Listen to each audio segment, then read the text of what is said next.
It's Shon at Ground 3 Radio with Mike on the mic.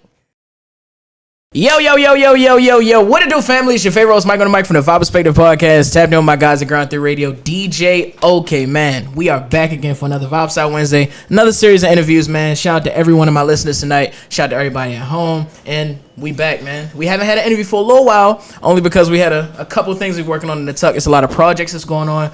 Man, it's a lot of work that's done in the back scenes. Like, you have no clue how much work we have coming in store. And this summer, it's going to be hot. I'm telling you. Mark my words now. But, man, we're working on so many things, and I'm just glad to have y'all here. Make sure you take the time to like, comment, and subscribe, and share this video. Share it with your friends. Share it with your homeboy. Share it with your homegirl, your mother, your grandmother. I don't care. Share it with everybody in your house, man, because they like good content, and we provide good content for you, and we appreciate all the support y'all been giving us, man. We're going to give it right back to y'all with this good content, man. So without further ado, man, we got a super dope guest in the building, man. Lyricist, singer, songwriter, audio engineer, man. You've been seeing her in DC, Maryland, Virginia, man, so many places, man. I cannot even tell you how much she's been inspired by the 90s. She's been inspired by like her predecessors, the things she's listened to. She's done so many collaborations with people, killed so many stages. If I were to name all the venues she's killed, man, we'd be here till summertime. Man, don't ask her what type of genre she creates either. You can't put it in a box, man. Listen, all you need to know is that she makes dope music, period. You might know her for hair ski. You might know her as Shon Style. You might know it as Sean Burgundy even.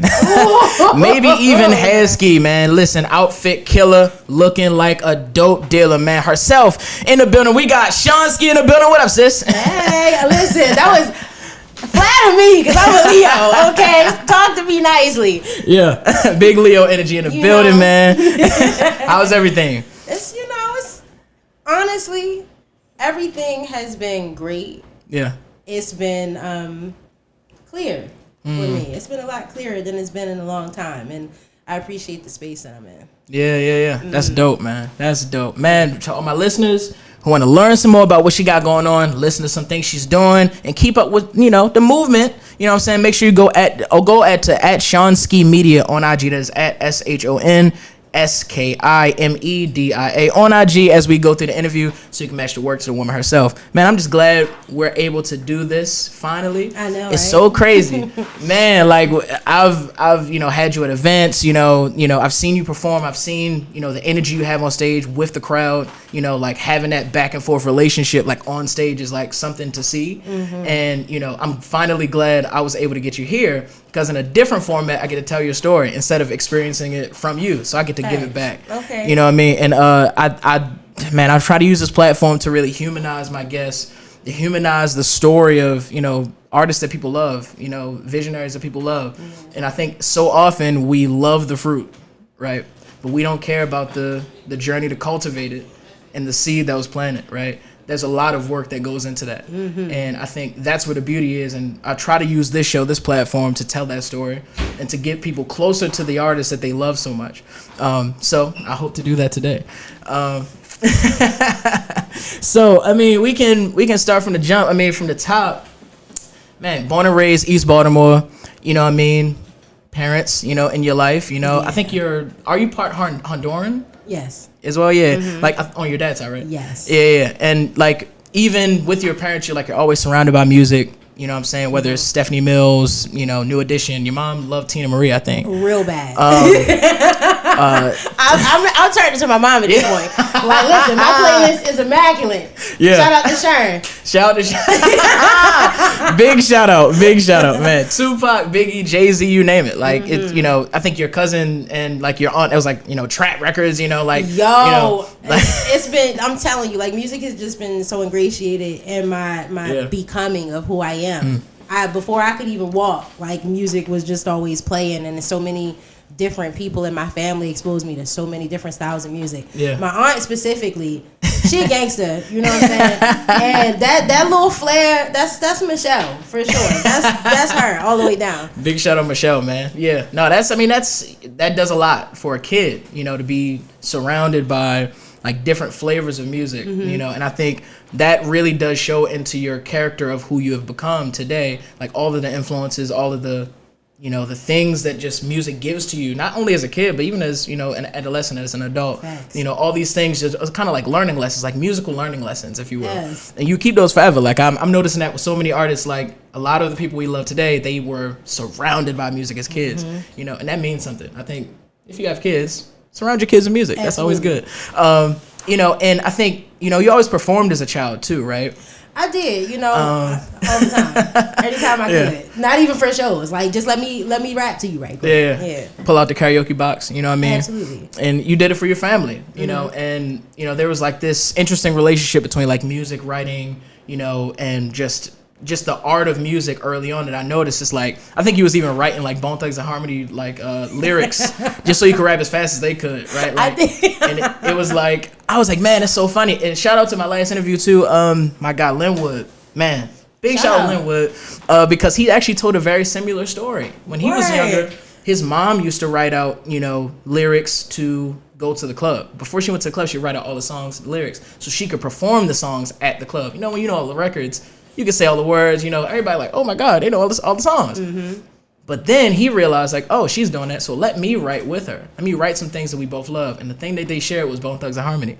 He used to write out all of their lyrics just so he can connect with his mother. That was their relationship. That's so dope. Yeah. That's so dope. Like, man, how things are aligning. It's like, I couldn't have written that down myself. I feel it. No, for sure. Yeah. I mean, and then, man, it's so many things about the early life that just piqued my interest because, I see the entire stage now. I see you now, and I see kind of the story that built you into being who you are. Mm-hmm. And even I talked about performing as a child, like and also in addition to writing, those Bone Thugs and Harmony lyrics, you also wrote down your emotions as a kid because you were extremely shy, early, and you used that as an outlet to get your emotions out. Yeah. So tell me about just having those, those outlets at that time, writing, music, listening, and sort of interpolating that art for yourself.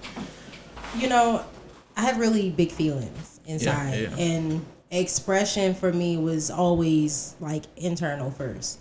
Yeah. So it's like I couldn't even really have a conversation with somebody unless I wrote down what I was feeling and I could see it on paper, because talking just wasn't that easy for me. So it was a safe space for me to be able to like just get it all out and say what I need to say. Yeah.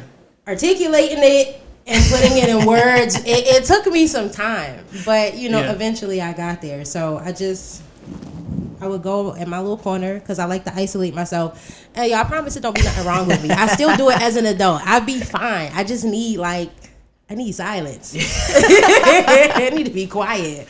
No, for sure. I mean, that's important too, especially when you've had music around you all the time. It's like, man, I need a break from like... No, for real. And I remember a point in my adolescent years when I started getting heavy into jazz. Yeah, experienced heartbreak.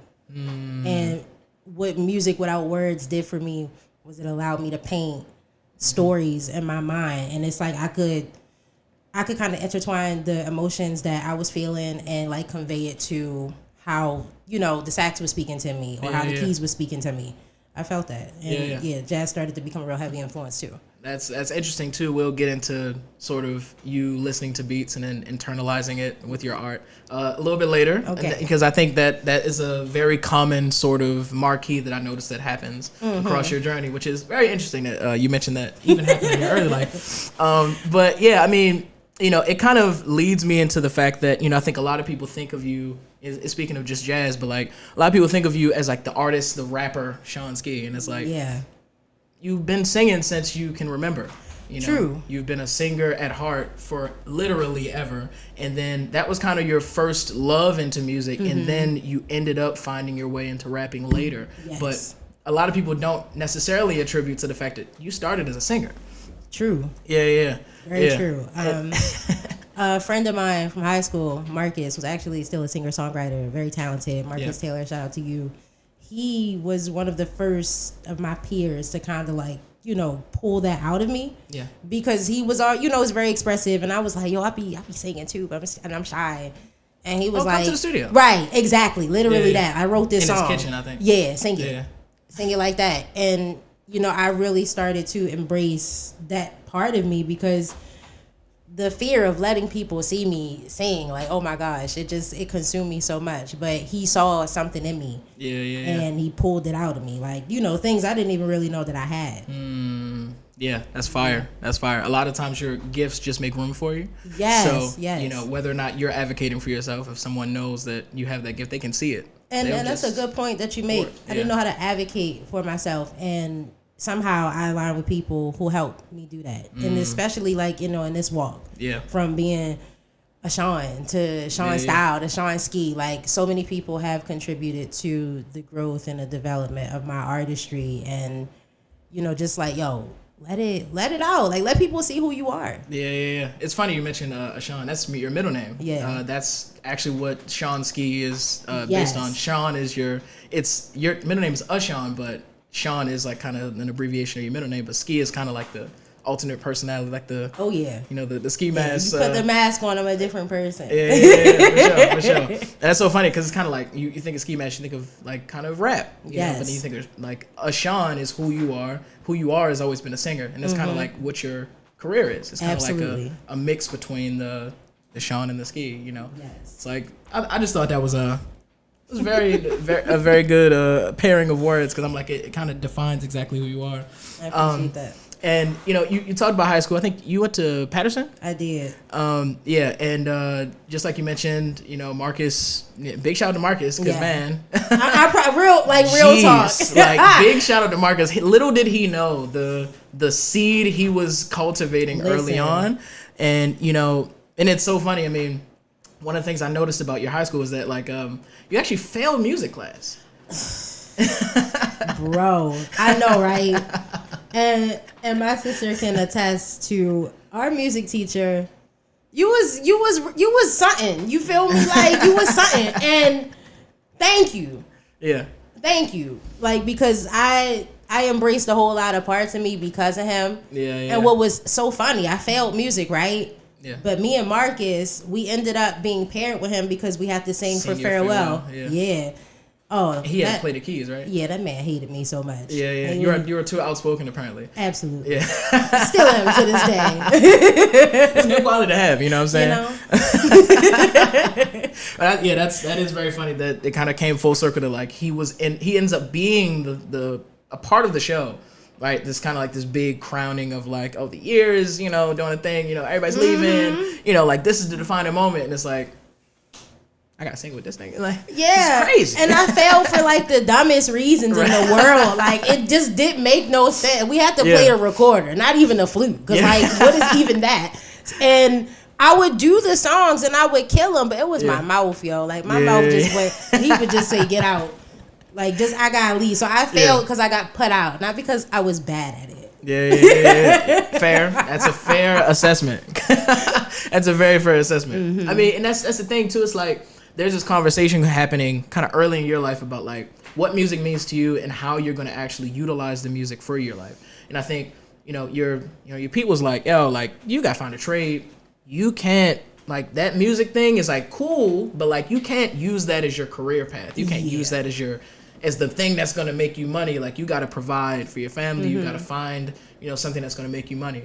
And good God, I'm so happy you decided to not listen to that. I'm just so glad that you decided to just, like, turn the other cheek and just, like, follow your dream, And it's funny because that also makes you think of, the first time, like, you sent one of your friends, like, a rap song, like, they didn't like it. Yeah, hated it. Oh gosh, like my heart. It was like like they're used to you singing, right? Like, and it's like, yes, it's like, man, like, as much as I'm hearing the negative, like, I'm still deciding to take this positively. Like, I'm still deciding to kind of pivot.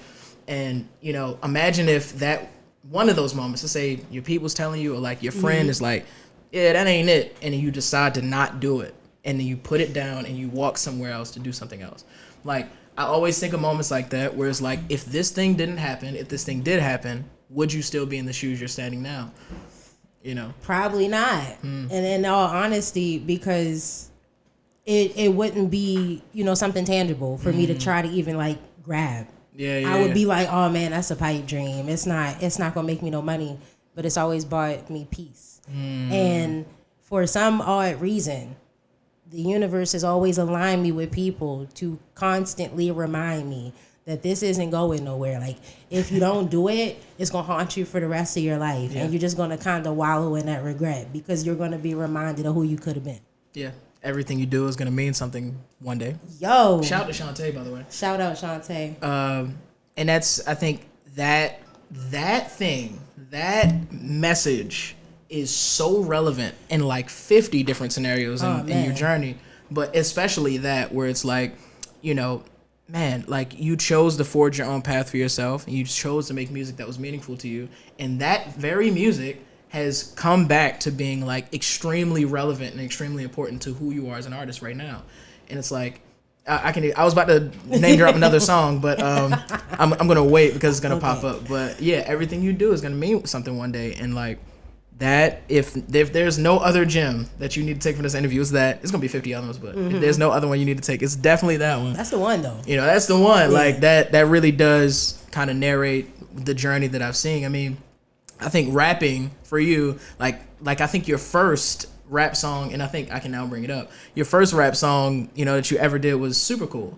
And it's funny because it was over a Fresco Stevens beat, and, you know, full circle to today, you know, your 2025 album, you have Super Cool on that album. Yes. Talk about, you know, the things that you do are going to mean something one day.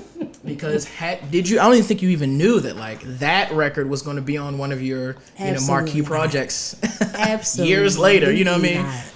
Yeah, like honestly. Yeah. It's so many things that I started and like I put down. And Super Cool, it was kind of like, you know, I like proving points. I do. And at the time, I was just kind of in a situation where it's like, bro, you be saying that you do music, right? Like, this was my life. Yeah. All right, I'm going to go buy you a whole home studio. Cool. That's what it is. Like, but now I have to deliver something. Yeah. And that was like my first little project. I was completely by myself. Yeah. Had a little drink. And I was like, what can I come up with? Yeah. That was it. That was the thing. Granted, what's on the album is obviously, you know, years of refining that sound. Of course. But it was probably one of the dopest things that I've ever done. Yeah. I mean, I don't doubt somebody probably thought you did that in one take. I don't doubt it. But listen, it was interesting because for one, you know, I'm very adamant in learning how to record. At this point, I have no like audio engineer knowledge. Right. I'm on YouTube. Okay, let me hit this button. Let me do this. It was cool. It's cool for what it was. Yeah. But yeah. Yeah. No, that's dope, man. That's dope. I'm just happy to see that record actually came out and made it to like our ears, because I know that like early on, you know, your first record, your first beat you make, your first like those first like live forever in your mind, whether you try to forget them or not. They gonna be there. Yes. And I'm glad it came out. Absolutely. I am too. Yeah. I'm not gonna lie. Like, Sharon definitely was one of those people who always loved that record. And she was like, why don't you put that out? Like, why? And I could think of every excuse in the world not to do it. So it's that push. I got that push, and I felt like it fit. You know what I was going for at the time. Yeah. No, it definitely fit. We'll definitely talk about the album later, because that's kind of closer to today. Yeah. But yes, definitely 100% you're right. I guess we're around 2015 now, and I think the media in the Shonski media part, because that's a lot of times people also don't know that. Right. Like that, you know, you kind of had a big start in media. Shout out to Freeze. Shout out my nigga Freeze. You know, and Strong Way Radio, man, like also Running Wild Radio, I can't forget about that as well. But you know, like you linked up with Freeze, and then like the media became a thing now. Yeah. You know, like it actually was on, I don't want to say on wax, no pun intended, but like it was in real life, like it was physical in front of you. And now like you have an opportunity to be on a radio show, interviewing people, finding out that you have a great voice, finding out that like people like that you're quick on your feet, you have like a nice tone, you know, to your interviews, and you have a great personality. So it's like, do you rap? Do you sing? What do you do? I know you do something. I know that feeling, because like I grew up in church. You know, I sang for literally as long as I can remember, and you know, when I finally transitioned to not singing to do other things, I was like, oh, doing radio or doing podcasts or whatever. They like, it'd be a random person like, bro, your voice is like what do you do? Yeah, because it carries. Yeah, you know? Yeah. Like, and I'm like, I don't do nothing. You know, I'm chilling, bro. Like, I'm, you know, whole time, like, it's kind of like a higher power. I want to say, like, God is speaking through that person to tell you, like, remember what I gave you. You know, like, you have this gift. What are you doing with it? You know, and I think that happens around this time, you know. And talk to me about sort of this early media time with Freeze and, you know, like, Strongway Radio. Because I know jumping into radio for the first time ain't easy. Oh, no. Oh, absolutely not. I mean, just a little teeny backstory. At the time, I was, you know, still kind of doing my thing, but that was when I really wanted to, like, you know, pursue my audio engineering career. Yeah. And I was pregnant with my son. Yeah.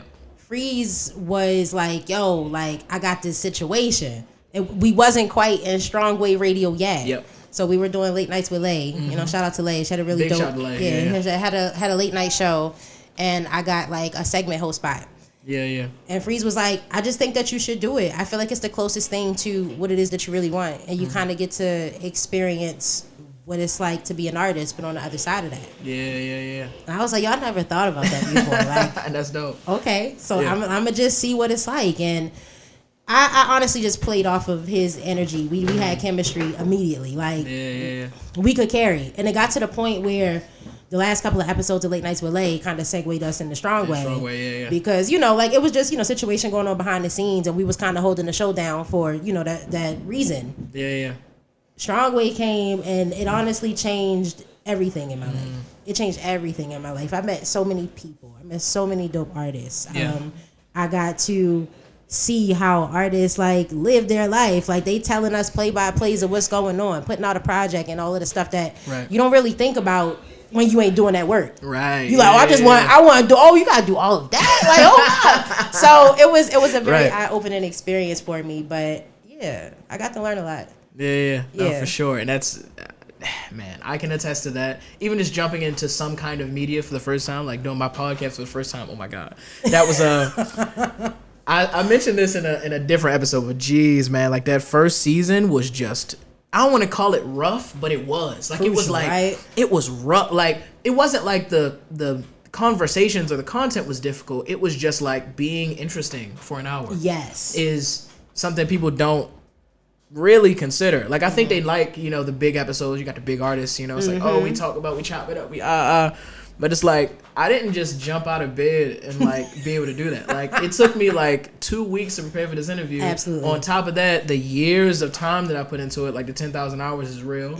You know, it's like you kind of see again the fruit. Not to bring it back to a previous metaphor, but like the cultivation of the seed is like the thing you don't really appreciate. And once you're in it, once you become the gardener, it's like, oh man. Oh yeah. Like, I don't even got the tools to do what I need to do. Like, you see other people lush farms. It's like, I got 2 seeds in this one pot. Right. And I got to figure it out, you know? And it's like, man, I can just attest to exactly what you're saying, man. It's a whole thing. Shout out to everybody that's trying to get into radio, try everybody to get into podcasting, music, whatever. Do the work. Just do the work. And my biggest thing, like, so many artists that I've, you know, gotten a chance to just like mingle with, talk to, you gotta choose your heart. It's gonna be hard either way. Yeah. And you're gonna get a lot of no's, you're gonna get a lot of people that may not understand what you try and do, but that can't matter. You gotta stay focused on yourself. Yeah. And you're constantly redefining who you are. Like, that's just life. You're not always gonna be the same person. I'm not who I was last year. You know, I'm in a completely different headspace. So do the work and don't care about what people think. Boom. That's a bar alert. I'm bringing the bar alert back this year. Tap your screens, man. It's gonna be it's gonna be a lot of flames on the screen, man. Listen. So I mean, but like you mentioned, you know, at the time, like, it's kind of hard, right? Because like you're juggling like a bunch of things, right? Like first you never even really saw yourself getting into media in the beginning. Then once you're in it, you have to figure it out, and then you have to juggle motherhood and like you're working. Like, it's like all types of things happening that you're juggling at the same time and trying to like sort of focus everything into like this fine package. And it's like, I can just imagine, you know, how it's like to try to like juggle, like being a mom. Like, at the time you're pregnant with your son, you already have your daughter. Yes. So it's like, you have to do, like, you gotta like take care of yourself, your health, but like also you gotta like take care of a human that's like depending on you actively. Absolutely.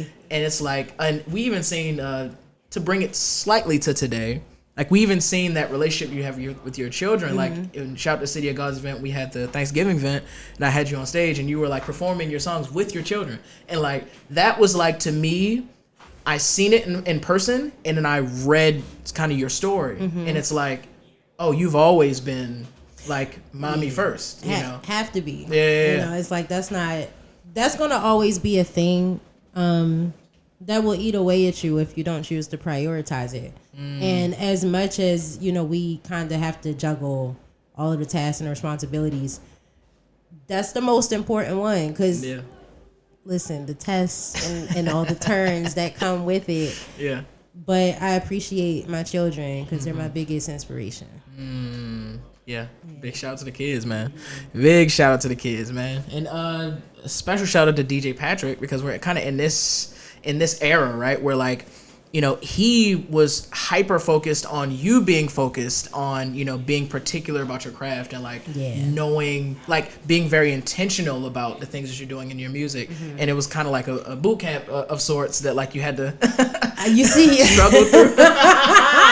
You know, I tried to say it softer, you know, but like that was crazy. That was listen, I'm not gonna hold you though.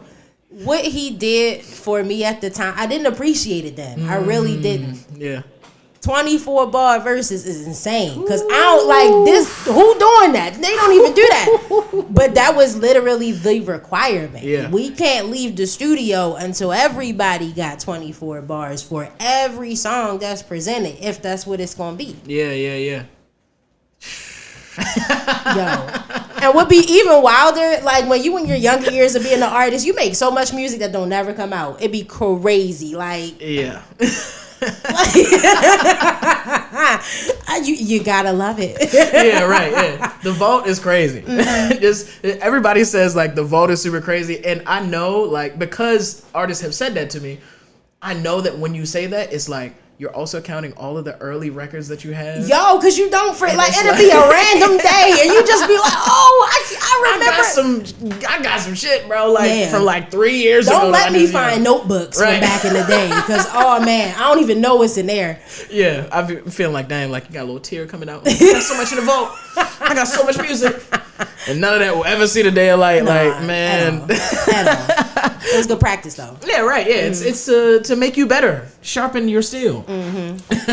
But yeah, I mean, you know, we're kind of in this like 2016, 2017 era. Like, actually, at that time, like, it's funny because this media thing, segueing from the media thing, it's interesting because at the time you had not really any music out at all, right? And it's like, thanks to a small parking lot cipher where you rapped alongside of other artists, somebody recorded it, uploaded it to Facebook, and boom, next day, 1,500 likes, 1,500 views. Like, it's crazy. Like, and then that connects you to being contacted for doing shows. Crazy. And I'm talking about, I had no music out.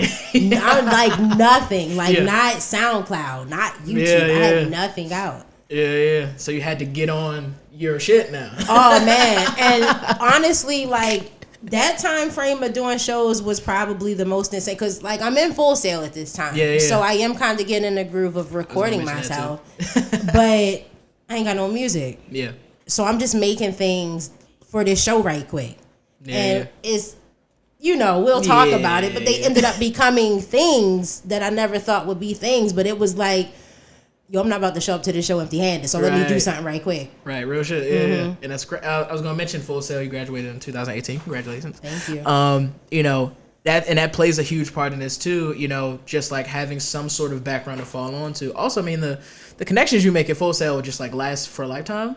But like additionally, just like you being surrounded by other like-minded artists and like-minded like engineers and producers and like people who love music. Absolutely. You know, and it's like it's a great place to like kind of cultivate your own craft. You know, you can be like, oh, they didn't quite do that right. Let me do it better. That song wasn't quite as good as it should have been. You know, let me do something that can be way better. You know, it's like steel sharpen steel. Like being around so many people who are actively grinding to get better at their craft. You know, that makes you inherently better. And you know, all of these shows are also like the training ground. Real bad. DC showed massive love early. Yo, I love DC so much. I like on some real because I touched some of my very first stages in DC and being from Baltimore, like a sore thumb. Soon as you start talking good, they go, you from Baltimore. Say two. Like, come on, Mo. Like, what are you saying? But yeah, they showed me mad love out there. And I feel like that if it wasn't for the embrace of the DC community, the DC art scene, nobody would really know Ski. And that's just in all honesty. Nobody would know me. They were the first people to like, yo, come rap over here. We got you. No, for sure. I mean, that's the thing too. Like Baltimore is like, we're so critical of every single thing that an artist might do or don't do. Yeah. Like it's a very difficult city to make it in. And I mean, and not to poo-poo on Baltimore. So. But that is kind of the reality that artists have to deal with. It's like, you might be Kanye West level rapping. Like, and I mean like selfish Slum Village Kanye verse. Like, and they will look at you crazy. They'll be like, who is this? And like, I've seen it. I've literally, and not even because it's me, but like I've seen it. It's in this city particularly, bro. Man. Yeah.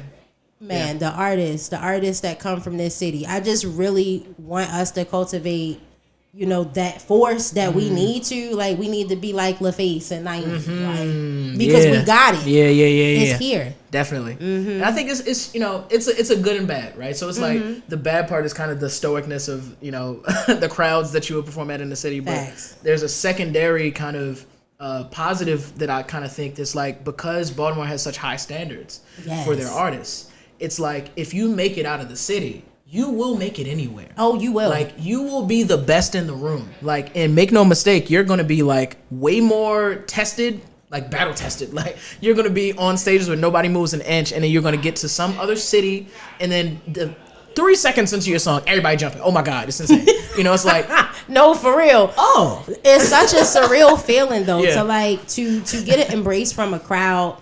And you like, yo, I probably really be rocking, like, whole live. Like, they feeling me. And then you home, and it's not quite the same energy, but, we are a very discerning type of people. Yeah. Because they want to know if you real, too. And it'd be like, all right. Yeah, real shit. That's a fact, though. I mean, you're speaking 100% facts. I mean, that's, and even thinking about the DC stages, like thinking about those first times you're getting on stage, like shout out to Whiskey Girl, because I know, like, she was pretty pivotal in like allowing you to be you on stage for the first time. Yes. Like, tell us about like those relationships that you've made. So funny, the parking lot video, you know what I'm saying, that had its moment was at a Whiskey Girl event. I was gonna let you make the connection. Whiskey saw it and was like, I'm having this thing and I think you should host it. Yeah. But she, like, that night was wild because I was a little lit. I don't know if you can tell in that video, just a little bit though. And she was very like enamored by this tip jar that we created for her, because I just thought it was crazy that you out here making drinks for people and they ain't paying. They should pay. And I was like, they should be at least tipping, or you. 100%. So I made a tip jar and I put tips dummy on the jar. Jar went crazy. What? I'm talking about jar went crazy whole night. So had to go ahead and let them know for my dummies and my woos. Yeah. And it was cool. And then like she just loved that. She was like, I want that. I want that energy. And I'm like, all right, cool. Yeah. And honestly, like that first pop-up shop that I did with her, so many artists that I met to this day I still have such a great relationship with. Like One Great Bastard, Nisho Soul, S&C Molly. Shout out, like it's like big shout out, oh man. And then my Baltimore fam, you know what I'm saying? Like it was actually a moment, and it's so weird to me because when I meet other people from DC, like maybe from a different time, and they be like, we used to have this thing with Baltimore, and I've never seen it. I've never seen it, and I don't want to because it's crazy. Like it's always been love, and that's we gotta keep it there. Yeah, I definitely think we're like sister cities. Like us and Philly are sister cities, but real us bad. And us in DC are like, we grew up in the same house type shit. Like, it was like, I don't know how to explain. Like, we just went to college, 2 different colleges. It's kind of like what that was. Like, we went to Morgan, they went to Howard. Like, I got so many DC friends, and they be like, I didn't even like, bro. We you know what I'm saying? No, it's definitely a dope relationship. I mean, you know, I instantly click with people from DC as soon as I see them. Like, yeah, you know what I mean? Like, we part of the same family for real. Yeah. You know, and that's just speaking of, you know, I mentioned Howard, but everybody gonna be like, damn, you always mention Howard because you went to Howard. That's another thing. I can't not do it, especially for the first, you know, real, you know, interview back from the break. You know, I shout out to my Howard friends, my Howard family. We gonna turn up soon. It's gonna be something I got in a tuck for my Howard people soon. But keep your ears to the streets. But yeah, and speaking of Howard, you went to Full Sail. I mentioned that you graduated in 2018, and like 2018 is a great year. But we realized what the very following year is, which is 2019, which is the pandemic. Oh, yeah. And, like, that's the onslaught of, like, just, like, everything's going wrong. Like, everything stops. You know, people's, like, I've seen artists go from releasing music every day to the pandemic hitting, and they completely stopped making music. And even to this day, they haven't made any music. It's like the pandemic has done so much that I think maybe in 5-6 years, we'll look back and really, like, have some sort of appreciation for, like, the things that had changed for us. You know, because life was completely different before him, and that affected a lot of people, a lot of artists. You know, people fell into, like, psychological ruts and, you know, writer's block and, like, you know, there's so many things that, you know, affected people, you know, even loss of family, you know, people died, you know. And I know that, you know, the pandemic was a tough time for you as well, you know, and you were going on your own spiritual journey at that time, and you had to kind of figure your way through that. Talk to us about sort of that, kind of that onslaught of that thing happening to you, and then how you found your way out of it through the pandemic. You know, at that time, I had my youngest, and, you know, just the whole thing with motherhood, you just kind of go through a series of, you know, so many different emotions and you know, postpartum. So that was something, and I was creating at that time, but I still didn't know who I was or who I wanted to be. And, you know, motherhood, you never feel like yourself after a child. It takes so long. Okay. You know, losing people. I lost my grandmother. I lost my grandfather. Condolences. During the pandemic. And what was very interesting, like, I remember I started to get close with my grandfather. You know what I'm saying? Like, I'd seen him throughout my life, but we started to get closer, and he stayed with us for a while. And I remember I was working on, you know, a lot of music. I was working on a lot of music at that time. Still no direction. I'm just making things. Creating, And I used to let him hear the songs that I was making when we would ride in the car. He would always ask me to take him for rides, and I play him my music. And it was this one song in particular that we may talk about that he really, really loved. He was like, you got to put this out. He was like, you kind of remind me of Tupac. He used to live up the street for me. And like, it just... that was my man. You know? But it honestly, like, I went through so many different changes that I had to embrace a different avenue. A different outlet. I started to participate in, like, you know, group sessions where we spoke about different, you know, spiritual practices and teachings, and we would implement, you know, affirmations into our day. We would start our day listening to Ralph Smart. You know what I'm saying? Infinite Waters. And what it did for my soul at that time, it was what I needed because I didn't know that I needed it. And I connected with a group of people who allowed me to be myself and show myself and see myself in ways that I didn't. They spoke so much life into me. We called ourselves the 1% change. And they would say all the time, like, you know, whatever endeavors that you fall into are going to be difficult, but your ancestors, they walk with you. And you have to embrace all of these different changes because they went through everything that they went through so that you can be who you are. And they was like, yo, your first couple years, though, great. I thought they was bluffing. Listen. And it's just like the test that life put me through. You know, of course, it just kind of reels back into, like, the spiritual aspect of it's definitely going to be difficult before it gets great. And I learned to practice patience with myself. I learned a level of self-love that I never allowed myself to experience, embarking on that journey. And just even like the difference between solitude and isolation. You get what I'm saying? I would isolate a lot. Yeah. I didn't realize that that's what I was doing. But I had a lot of cleansing in my soul to do. Yeah. Absolutely. So, just, again, I'm very much inspired by the world outside of me. Yeah. And the people around me. And it's just such a blessing that I've had people come into my life to show me things about myself, to show me things that I should be focused on. Yeah. And, embracing those different things has allowed so much peace into my life, has allowed so many blessings, so many lessons to come into my life that I needed. Yeah. You're also into crystals, too. I have to mention that. It's funny. One of the things I love about crystals is that they're reflective. Yes. Like figuratively and literally. Mm-hmm. Like you can see yourself and you can see reflection in the crystal, but also like it allows you to reflect. Like the energy, like is like it's like a conversation. It is. And it's like you get to find out more things about yourself through that sort of that passing of energy. Yes. And I just had to bring that up because shout out to all my crystal lovers. Listen, I done bought so many crystals that I no longer have room for crystals. Maybe a bracelet. I'm telling you, like, bro, pandemic, I went so crazy. Yeah. I went so crazy on crystals. I have to mention this too. Shout out to Zenomi. You did a collaboration. Yes. That was, if you missed that, man, like listen. It was a time. It was a time. Yeah. Such beautiful pieces. So goddess like. And honestly, just the level of sisterhood, what I'm saying, that I cultivated at that time. It's so necessary. It's so necessary because I feel like what the pandemic had to offer us was we got to be still, right? And we got to really sit and be like, I've been just going. I've never processed any of these emotions and transitions in my life. Yeah. Sisterhood helped with that. You know what I'm saying? Sharing crystals and conversations help with that because that was how I started to self-reflect. Yeah. I'd be like, what does this stone do? Like my first crystal that I ever got was a rose quartz. Crazy enough.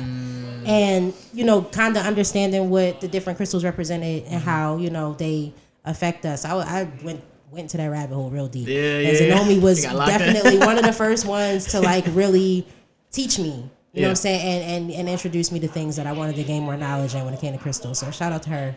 Big shout out, man.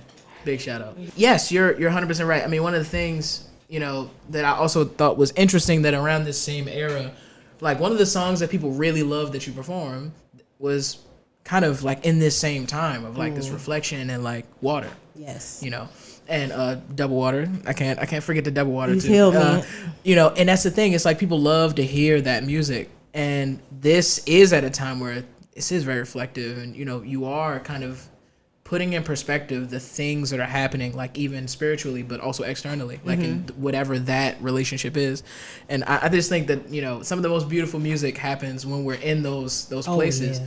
And that's just even today, like water still goes crazy, like Listen, like it came out yesterday. And that song has gone through so many, I got so many versions of Water to perform. It's not even funny. Yeah. And I remember it was a point where I took it out my sets because I kind of got tired. Got tired of it? People love it though. Right. No, thank the people because it's because of the people. It will never leave my set again. A couple shows, I'm talking about tight. They was like, wait, where is Water, bro? What? So, y'all holding me accountable. It's gonna stay. I promise. Yeah, no, for sure. I mean, when you look back now, like at that time, the pandemic put a lot of people in a rut. Like, you did a lot of work. You were doing work to get through like everything that you were kind of figuring out, like in the path you're going to take and the direction you want to go for your journey. Like that takes a lot of effort mentally, emotionally. So I take my hat off to you. I give you your flowers while you're sitting in front of me. Man, you got to work, and I mean, 2022. I mean, like we're at the actual debut project, right? Like, and somewhere out there is like experimental, like the production style is different. Like, you got incredible reception from the project, by the way. I do want to ask you from your perspective how you internalize that reception from your audience, but just from my perspective, when I heard it for the first time. Blown away. Man, that yacht record is That's honestly my favorite. That's my favorite record. Like, I actually love how organic it was too, because I think you and your brother just got in the studio and just laid something down. Like you didn't even have to discuss anything. It just like happened naturally. Yeah, we were in each other's mind for real. For real. I just think that's so dope because that's one of my favorite records on the project. And like, man, this felt like it was the right thing. Like this project felt like it was a culmination of events that just like happened to work out perfectly for you. Yeah. Tell me about dropping that project and how people received it. Dropping it was honestly probably one of the most difficult things that I ever done. And it's like for so many reasons, because when I started to record the project, it was like literally right before the pandemic hit. And I finished the project obviously like once it's like in the thick of the pandemic, but I had drama in my life. I felt like Mary J. Blige, okay? I'm not even gonna hold you. No, and to be honest, like when it debuted, you know, to be transparent, I was not happy. I wasn't in a place where I could celebrate myself and I could be happy for the work that I put in. Because for one, I'm so focused on the next thing. Yeah, I'm already feeling like this took forever and I'm still not caught up. And two, you know, a lot of personal things, it really just affected how I was supposed to receive myself at that time. I was such a harsh critic on myself, and not even just looking at the fact like you did something that you said that you wanted to do. Great. You know, and, right. And people love it. But it took me a long time to kind of catch up to everybody. And everybody's reception, it blew me away because even though I'm embracing all of these things on my journey that I know that I have to, I wasn't there. I still wasn't there. Yeah. And people don't know how much life they spoken to me at that time, because if it wasn't for the reception, I would have stopped. I would have stopped at that project. Yeah. That's crazy, man. So serious. Imagine if you only had that project though. Yeah. We didn't get any of the other great records, man. That would have been, a disservice to the world. It be like that, and that's I got big feelings, you know. So it's like I had to really come to terms with like, bro, you gotta do the things. If you want to become this, like, how are you gonna get to where you are? And it's like, you know, being so experimental at that time, explaining what it was also a very difficult thing too. Like I remember, you know, taking it to Amos, and Amos like, oh, this is just so different. And it's like I kind of hate that word sometimes, because like, okay, what does that mean? What does that mean? Like, what does that mean? And no, I don't like to be put in a box, because I strongly believe that if you're an artist, you can create over anything. 100%. You feel me? And it was blowing me too for that reason, because I'm like, did you ask Outkast to explain their creative direction? I don't think that you, especially like in the beginning. I know like some people felt like it was different. Yeah. Absolute masterpiece. You know what I'm saying? Fire. You know what I'm saying? Like Infamous by Mobb Deep. Yeah. Absolutely insane. Fire. It's like things that you've never heard of. Yeah. And that was what was blowing my mind, because I'll whole be debating and I'm like, bro, when these things came out, like, you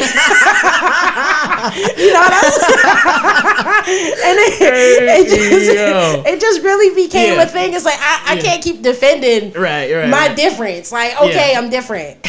So yeah, it was crazy, but over time, you know, like the people just helped me appreciate somewhere out there. So. Yeah, no, for sure, man. That project is to have a real like actual certified debut to be like that. I've listened to a lot of artists because I've done a lot of research on a lot of people for interviews, and I've listened to their first projects, like the first big joint. I Love You All the Life. Not gonna lie. It wasn't really that. I'm not gonna lie. It was cool. Like, it was cool, but like compared to like, you know, people grow leaps and bounds beyond like where they started. You know, like they're incredible artists now. Facts. But like when they started, like you got to start somewhere, bro. Like you can't jump out the gate dropping like a Nas freestyle verse. Like you got to put a lot of time in to be that guy. No, for real. And I'm not even gonna hold you too. Just like being a lover and a consumer of music. What really got on my nerves throughout the pandemic is all of a sudden everybody was an audio engineer. Like that would blow my mind. So now, because you'll be like, you'll listen to this reference that I made, and they be, the mix sound a little muddy. nigga, when did you become a mixing engineer? So it really baffled me at the time as well. I will debate you. I promise. Yeah. I'm a debater. We're gonna debate. Yeah, for sure. I mean, you a hip hop head, so like, you feel me? I feel like naturally we're all like real spirited debaters when we like talk about music because we're particular. We care. Our taste level's high. Real bad. So like, I definitely feel you. I'm in that same boat. Mm-hmm. Don't try to argue me because I will be here all year arguing and fussing with you. But we talk about this project. Like, this project is a pretty big moment for you because like you've now put out the thing. Yeah. Shout out to Barry Lutalo too. Barry. It's funny. My man's from Howard. I keep bringing up Howard, but my man's from Howard. He's a producer. His name is Barry Lutz. That's Barry funny. Lutz. And I'm like, every time I seen Barry's name, I'm like, Barry Lutalo, Lutz. I'm like, bro, I'm sorry, Barry. But yeah, shout out to Barry because like he played a pretty pivotal moment in this time too because like, the intention of the sound of your performance of the records, as well as just like on wax, but also like on stage, like that, like he put the pressure on you to like be great at that, but also be able to create in any scenario, be able to write as quickly as you need to. You got 15, 20 minutes, 30 minutes. You need to be able to write that 16, and being able to do it at a high level was kind of like, I don't know too many people that get that training. I don't know if you can call it training, but like it's kind of training. It is. A lot of people don't get that artist development, and I think there's so many moments in your career that like you've gotten small elements of artist development and you took the lessons and just skyrocketed with them. So, talk to me about that time and like kind of, this is like a second boot camp now. Nah, for real. Like Barry, so Lincoln, I feel like I got sneezed. But Lincoln with him, it actually put me in a position to like really lock in and focus. He's a multi-instrumentalist. You know what I'm saying? He on a different level. I never performed with a live band before, so it was like, it was boot camp for real. I'm not even gonna hold you. And we kind of really challenged each other a lot, in our writing sessions that we had because, he was like the meticulous, like, I want to go and write my rap by myself, and I'm like, we might as well write it all here. Like, we in here, might as well just do it all together. Just do it. And we spent a lot of time in the studio creating, and I remember at that time he didn't really have like a lot of producer credits under his belt, like outside of band work that he did and collaborative work. Sure. And we both were experimenting with our sounds and our styles, and he would play things, and he would always say like, "Oh man, you like this? Like I've done this for so many artists, and they never liked it." And I'm like, I'm that nigga. So I'm not every other artist, bro. So the great thing that came out of that is we challenged each other in ways that we both needed, and we really kind of like let our inner child like free in the studio. The marriage that we had at the time was out of this world. It was high level. It was out of this world, and shout out to Barry Lutalo because big shout out. I feel like had it not been for that experience that I had with him, I wouldn't be as diligent of an artist as I am. And, he taught me like to be very meticulous and, just, the overall creation, cultivating relationships with people that's necessary, mastering engineers, you know what I'm saying, photographers and videographers, and really inviting me into spaces of like, eclectic artists who really like, we all resonated. We all understood each other's language, and that was a world that I really feel like I needed to like be a part of. Absolutely. Yeah. I mean, it's funny too because around the same time, not to bring up, because I know as soon as I start bringing up collaborations, I got to bring up like all 70,000 of them that you've done. It's so much work you've done. I cannot sell that short. Like, you've done so many collaborations, so many like, just work with other artists and like performances, so many things. But one of the things that happened around that time, shout out to Omar Tyree. Yes. You did like the Flow series, and man, like that was like a whole thing. I think you did like graphic like media and stuff too, and like amongst other things, like it was like, it's not easy to just jump into that world and just like produce. Oh no. But like, shout out to you just for like having the, the foresight to be like, yeah, I'm gonna do that. Like that was a great look, just even those collaborations are just, a lot, not everybody's getting those same collaborations as well. So it's a blessing as well. So, absolutely. I mean, talk to me about just that time of like, having that inspiration from, you know, Bari, and then, you know, connecting with artists, and then you find this incredible artist, and it's like, oh yeah, well, let's you know, writer, but like, you know, every art is art, but you know, you connect with them, you know, and you make these collaborations. Talk to me about making those connections and those networking sort of relationships. Well, you know, Bari really, you know, kind of, you know, brought me into his world, and Omar Tyree was one of the people who, you know, and I don't even really remember like the actual meet. Yeah. But I know, like, you know, shout out to Amos. Amos is the CEO of Tenable Records. Big shout out, yeah. And, you know, that was kind of something that he cultivated for us. Omar is a very anal man, okay? And I feel it. Like, I get it. But working alongside him, he kept me on my toes. And, you know, that kind of pressure, what that does for you as an artist is it kind of puts that sense of urgency and, like, how you need to show up and, like, the things that you need to kind of, like, pay attention to. Yeah. Because like you said earlier, anything that can go wrong, it will absolutely go wrong. I promise you. And throughout that entire Flow series is what we experienced. Like, that tour was, you know, I learned a lot, okay? I learned a lot, but I appreciate the experience, the journey nonetheless, because you know, even like those difficult or tumultuous times, like, you know, pressure build diamonds type of situation. And I just feel like that we always kind of rose to the occasion. Yeah. When it needed to happen. So, you know, shout out to Bari. Bari really allowed a lot of like relationships to kind of flourish into what they are. And he was a very, you know, important person in my life, especially at that time. We created so much together. And it was almost like, you know, like, are y'all like a duo kind of thing? Like, it started to become that. And it was like never supposed to be that way. And even Omar saw it that way. Like, everybody kind of wanted to pitch it as like, this marriage is great. We love to see this. We love to see this. So, yeah. No, for sure. I can attest that the work you guys did together was incredible. To this day, you know, big shout out to Bari. And I mean, we moved to kind of like February 2023. I can't forget the Sounds of Love EP. You know, a time. Just immaculate music. Listen, this is all right. I haven't heard a project yet that I don't like, and that's like.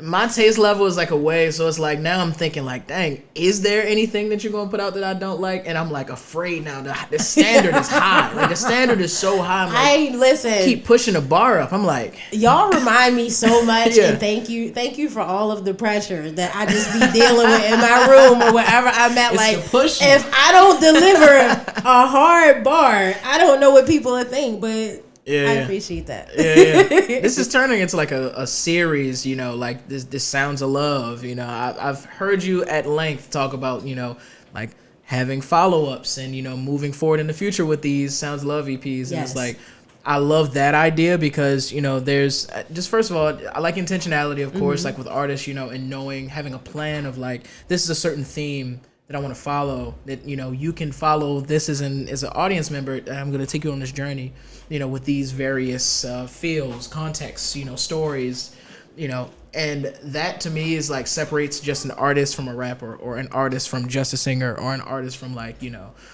what have you. It's like there's certain intentionality behind it. It's like loving the art before you even make the music, you know, and I'm just so glad that that's top of mind for you. It would be such a shame if you didn't care about any of the music and all of this music was as good as it is. And I'd be like, dang, man, it's like I'ma still listen, but like, you know what I mean? But like, tell me about that time, you know, because like, you know, I can only imagine it now that this is like an EP following the previous great project. Yes. Now people are like, oh, she's here now. You know, how did you feel from the audience, but also from yourself when you released it? To be honest, that's exactly how I felt. Like, Sounds of Love was kind of like, I'm here. That was the project where I felt a bit more solidified in Shonski. It was such a beautiful time. And shout out to Matty Lowe. He was the creative director for the project. And he really allowed me to take it there. Like, I couldn't, like, the songs, it was easy. You know what I'm saying? Like, at that time, just writing songs. Like, oh, this beat hard. I like this. And he was like, all right, like, so what you about to do? And you know, like, we sat down and he helped me devise a plan, and we kind of like put everything together. And once I saw it, I was impressed with myself. But I also know like that you know, just kind of creative push, because like the relationship with Maddie was so different, because you know, he's a videographer, photographer, like he's in so many different creative realms. He has an eye. And I just trusted that. Like, he was just like, bro, like, I know what I'm doing. I'm like, all right, cool. It was kind of like a, I'm going to let you use me type of thing. Yeah. And Sounds of Love was just, oh, man. it really changed the trajectory of my career in so many ways. Like, it opened up so many opportunities for me. I met so many different people. How many other artists, you know, even bigger name artists embrace, you know, that project. And I appreciated it. I appreciated it because, no, I didn't allow myself to celebrate myself, you know, through my debut. But my coming of, that was my time to shine. Yeah. No, for sure. Yeah, it's evident, man. I can just tell it was just like everything was happy. Everything was like, everything was lit. Everybody loving the music. Like, shows going crazy. Like, I could tell it. Like, that was a great time. You know, I have to mention this too, because this just popped in my mind. I have to ask you. This is random. But did you like the Didn't Mean To record? Right. Did you do that entire record with Strep? Bro, yes, like, and I was pissed that day because, like, no, I mean, like, they were not going to reschedule that session. Okay, I have strep throat, like, real bad. Like, the bottle of water that I had was hanging on for dear life because it was giving too much, and it was like every note that I hit hurt. Every single note. But, you know, we got it. Not gonna lie. Strep or not, that joint goes crazy. If y'all haven't listened to it yet, I might even cut it in right here. Do not record with Strep. Please don't. Please don't do that. But, you know, it worked for her. It might not work for you. So, you know, just take care of your voice. But, yeah, I had to ask that because that was on my mind. When I was doing the research, like, man, like, that's crazy. Like, I don't know too many. That's like a flu game story. Like when Jordan dropped like 40 with like the flu. Like, that's, you know, you don't usually see people under ailment do high level things. You know. Yeah. Speaks to your artistry. Speaks to your craft. You know. I appreciate that. Yeah. That was crazy. I won't ever do that again. Oh yeah. I don't recommend. But yeah, no, for sure. I mean, it leads us kind of closer towards today. We're thinking about like maybe June. June 2025. When Miss Don't Play drops. Man. All right, so it's like, just like you said, it's a lot of pressure to like produce some high level quality work. Oh yeah. You know, but not just pressure from like other people. Like, artists are usually the biggest critics of their own work. Real bad. You know, this is like the big follow up to the original debut project. You've done singles here and there. You've, you know, filled it with music. You've always worked. You know, it's never been a day off in between. But now you're coming up into the precipice of this next album dropping. Man, like, I know, like, you use different producers for that project. This is like one of the first times you ever did that. Yes. You know, new approaches to music. Like, you know, like I mentioned before, it's super cool. We're here now. Like, this is the fully iterated like version of that song. Like, it's seen so many things, so many lessons over the years, and now you've just made this into what it is today. You know, man, just like talk to me about releasing this now, feeling here, knowing what your audience is requiring from you to give to them. Yeah. But also having the expectation for yourself. Like, how did that feel in that moment? To be honest, Miss Don't Play felt so good in so many ways because, listen, from somewhere out there to Sounds of Love, what I loved about that era in my artistry was I didn't think anybody was going to expect that from me because they've gotten so used to, you know, like, you know, the spiritual softness of Shon Ski, and you come into the elements of the Sounds of Love. And it's great. You know, I love that. Of course, yeah, of course. But I wanted to show people how rah-rah I can be. And it was so befitting for the time. Like, I had a lot to say. A lot of niggas was playing on my top. Stop playing with him, man. And I just had to get it off. I had to get it off. Yeah. And the perfect touch. Mm-hmm. You know, because it's inspired by Mr. Don't Play. You feel me? Yeah. And shout out to Pat. Shout out to Project Pat. Shout out to Pat, because I was like, yo, I'm coming with a vengeance on this. I was like, I had people call me and ask me if certain songs were about them. If the shoe fits. If the shoe fits. My God. Listen. I'm here to tell you very specific songs on that album are about people. Y'all gotta listen to it again just to catch all of the. You gonna know. You're gonna know it's you. When you know what I mean. I put really, yo, like. I put hyper specific lines. Right, I put hyper. You got blue shoes and you got 2 1s in your address. You ain't got no headboard. Yeah, they know it's them. Mm-hmm. You know it's you. You know it's you. No, for sure. No, but that's crazy. I can the Casual record I love. I think the Who Money joint, yeah, thank you, bro.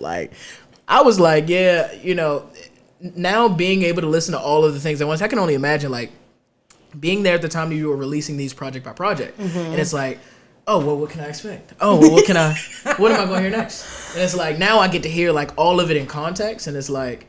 Wow, not only do you appreciate the journey, not only do you appreciate the lessons that are quite evident in the music that you've learned, even new tendencies of how you're approaching raps, you know, and including singing more and doing all the things. It's now I get to really appreciate the full picture, you know, and leading to this project, which is yeah, you was really getting your shit off, and I appreciate that because every artist needs that project just to do that. Yo, and it was literally that yeah. I had no expectation of numbers or anything. All of that shit just kind of flew out of my mind because I'm also tired of this consumerist mindset that we have about social media numbers and everything. And it's man, it really stiffens the art itself. And I wanted to kind of get back to that time where niggas just listening to fucking music. You wanted, let me cut some shit on because this is how I'm feeling today. Real talk, yeah. And I was proud of myself. I feel like Miss Don't Play was the first time I felt proud of myself. 2025 was the first time that I ever felt proud of myself. Wow. As an artist. That is insane. Crazy. Well, I get it. You have a high standard for what you want your art to be. Mm-hmm. I get it. So I can understand how it could have taken that long. That is, when you think about, we talked about the story of you know, you chilling with Marcus in his kitchen. Mm-hmm. You know, that girl sitting there, no music, no inkling of the journey you're about to go on. And to sit in that seat, you know, makeshift booth, you know, to go from that all the way up until now where you have multiple high-level projects out, a bunch of fans, no matter where. You could go to any one of these cities in the DMV or beyond. People know and love your music. To go from that to chilling with Marcus to now, you know, you have something to be proud about. You know, you have so many things to be proud about. Of course, I'm not going to tell you how to appreciate your work, but I'm going to appreciate it for you. You have so many great things to be proud of, you know, from the performances, from the networking opportunities, from the people that have poured into your life, from the lessons that you've just gotten from conversations, from the music that you still have yet to put out that you know is going to go crazy. You know, all of these things, you know, it's that only a certain select few people get all of those things in one for their career. You know, a lot of people go a long time without getting recognition. A lot of people go a long time, and I've heard it. People sat in front of me and drop 3-4 projects. Nobody listened to them, you know. And it took me to fail those many times to get as good as I am. A lot of people go through so many hardships.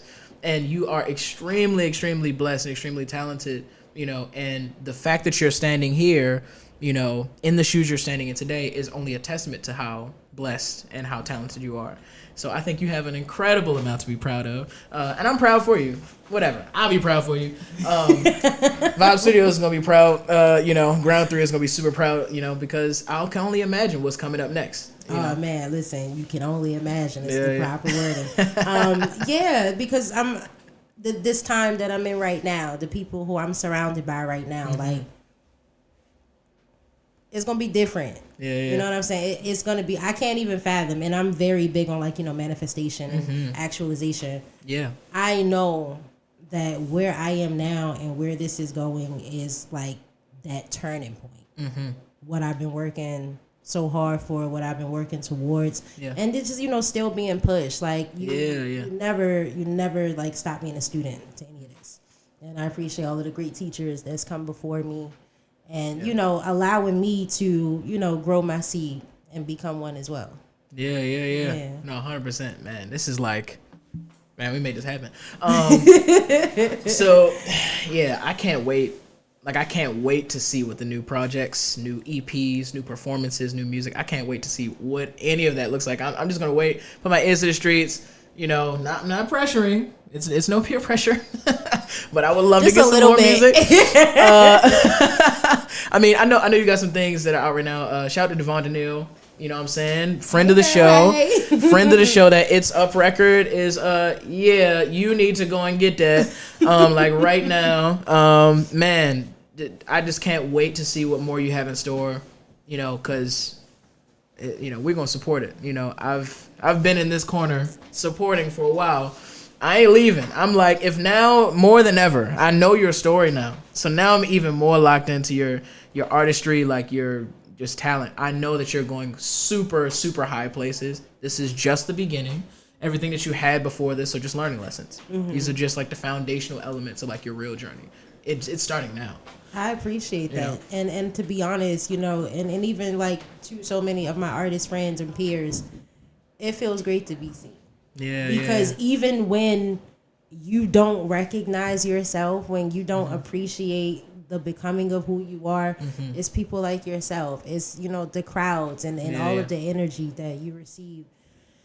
We need that a lot because, for myself, what I be finding so wild is even though like I'm so exuberant and confident and all of the things, I'm still a human being and I go through my range of emotions that I go through. And it always like, real talk, like when I first started performing up until this point, I didn't know how to take compliments from people. And it was, sometimes people would judge it like, are you in that weird artist shit that niggas be doing? And it's like, no. I really don't know how to take this. God. Like it's because to go from creating in your room or your bathroom or your car or whatever, and it's like to people actually hearing it, then they give a fuck, then they ask about it, then like it's the craziest feeling in the world because you never thought that idea that you had in your bathroom or wherever you were was going to be something that affected people. Turning 0 into 1. I always think about that concept. It's like creation takes like real effort. It takes real time and real consistency, and talent. And it's all God given. And man, I'm just happy to have you here. Happy to have told your story. Man, Shon Ski is in the building, man. Stop playing with it, man. Y'all need to stop playing with it. Stop playing with Shon Ski. Is this camera on me? Listen, if you want to play, then cut Miss Don't Play on, and then you'll quickly be reminded. Okay? Stop playing with it. Go stream Miss Don't Play right now. I appreciate you for coming. I appreciate you for sitting down, allowing me to tell your story. And I can't wait for, like I said, more music, even bigger stages, because I know they're coming. It's coming. Even bigger music videos. I know they're coming. You know what I'm saying? Crazier projects. You might even do a double disc. I don't want to put that in your. I don't want to put that. Listen, don't tease me with a good time. I don't want to put that in front of you for no pressure, but I love a good double disc. Shout out to Cole. Man, this year I know it's gonna be crazy. It's about to get warm. You about to be outside. Facts. So many artists have been dropping so much dope stuff, and it's like this next project that I'm coming out with is literally for me to express my gratitude to everybody that's inspired me. Literally, y'all about to know it's a range of niggas. Let me say that, like it's a range, but it's definitely beautiful. Like this full circle moment because the music that's been coming out, we getting back to rap. Ooh, you heard her, man. We getting back to the bars, man. I'm telling you, and it's coming. Just let me know when you shoot a video so I can be in the back looking rehearsed. That's coming soon too. Doing the shit from Dave Chappelle to do in the background is doing that. That's gonna be me, man. But Shon Ski, man, I super appreciate you, man. I'm looking forward to all that. Vibe Studios, we rooting for you. Ground 3 Radio, we're rooting for you. No matter what you put out, we gonna be right on it. First day 1, we gonna be there. And I'm buying. I'm not streaming albums or songs. I'm buying projects. We like a support, support, you know what I mean? Artists and support buy their shit. Man. Buy their shit, man. What are we doing? Buy it. Man, buy the project. You gonna spend that money on something stupid anyway. Spend it on good music. Man, once again, it's your boy, Mike on the mic. From the Vibe Perspective Podcast, tapped on my guys at Ground 3 Radio. DJ OK, man, calling at 443-377-1872. Again, the number is 443-377-1872. Leave a message about Shon Ski, man. One of your favorite moments, videos, album cuts, B-sides. Give me a bar, because I want to say shout out to Lindsay. It's this girl named Lindsay that I follow, right? And people always tell me how hard it is to rap my songs, and she did it. And it's like, shout out to you, girl. Shout out to you. Yeah, she a real supporter. That's a real love. Okay. That's real love right there, man. Send a bar, man. Man, anything you like, call in, man. I got you, man. Next interview is coming up soon. Keep it locked from Vibe Studios and Ground 3, man. Keep the vibe alive. Peace. We out here. Listen, I'm coming. The ski is coming. Be on the lookout for my new mixtape that's dropping very soon. Shon Style, the mixtape is coming.